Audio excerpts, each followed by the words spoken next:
En grammaire, nous avons déjà vu l'étude de plusieurs pronoms. Nous avons vu les pronoms personnels, qu'ils soient sujets ou d'une autre fonction.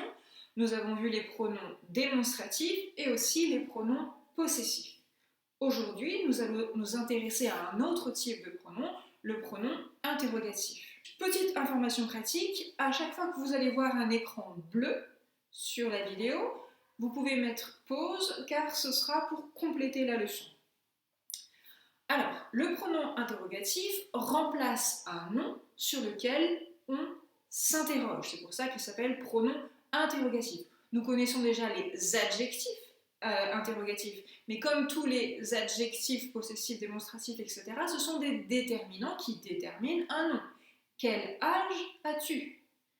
À quelle vitesse es-tu capable de courir, etc. Tout ce que vous voulez, mais lequel va aller déterminer un nom.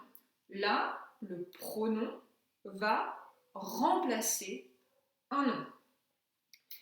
Alors, exemple que nous allons pouvoir copier dans notre leçon. Qui a découvert l'Amérique? À quoi penses-tu? Qui, dans qui a découvert l'Amérique? Quoi, dans à quoi penses-tu, sont des pronoms interrogatifs. Je veux savoir qui est la personne qui a découvert l'Amérique. Je veux savoir ce à quoi tu penses. Comme tous les pronoms interrogatifs peuvent avoir toutes les fonctions du nom. Il est parfois plus difficile de trouver la fonction du pronom interrogatif, alors je vais vous donner des petits trucs pour que ce soit facile.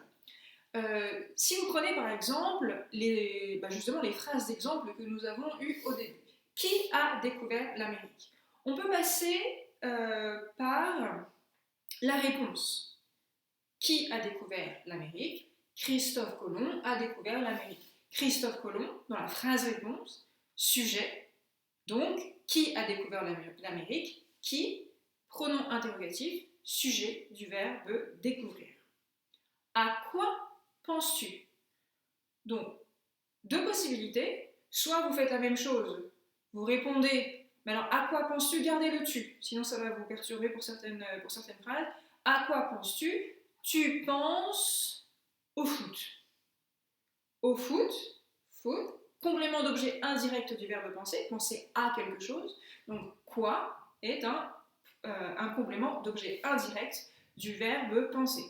On peut aussi prendre l'interrogation et la poser, vous savez, dans les trois manières d'interroger, on a l'inversion du sujet, on a la locution est-ce que, et aussi on a la forme affirmative avec on lève la voix.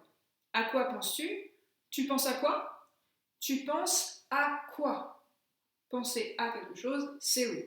Donc soit passer par la réponse, l'objet réponse, le non-réponse va avoir la fonction qui m'intéresse, ou alors reposer la question, mais de manière affirmative, pour que ce soit plus facile à trouver.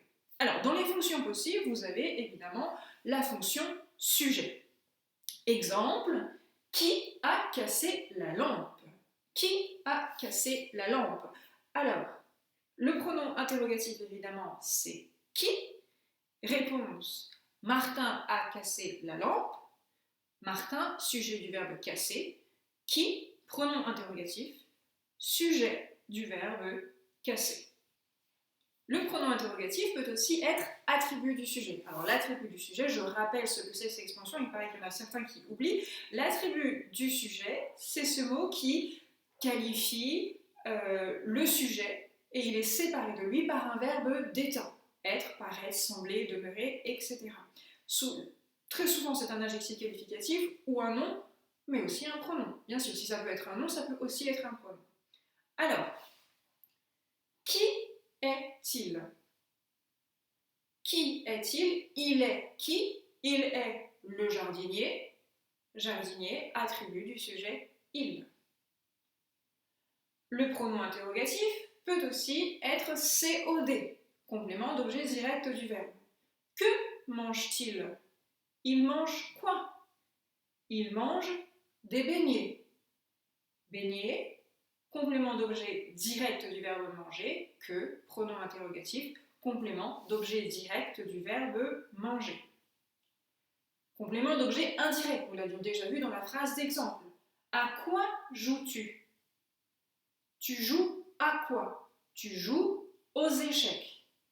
Tu joues à quoi? À quoi joues-tu? Quoi? Pronom interrogatif, complément d'objet indirect du verbe jouer. Complément d'objet second. À qui a-t-il posé cette question? Il a posé cette question à qui? Il a posé cette question à la maîtresse. À qui?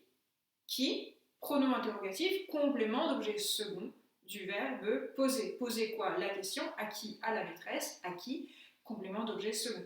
Évidemment, il peut aussi être complément circonstanciel et toutes les autres fonctions du nom. Alors, petite remarque, vous avez d'autres questions.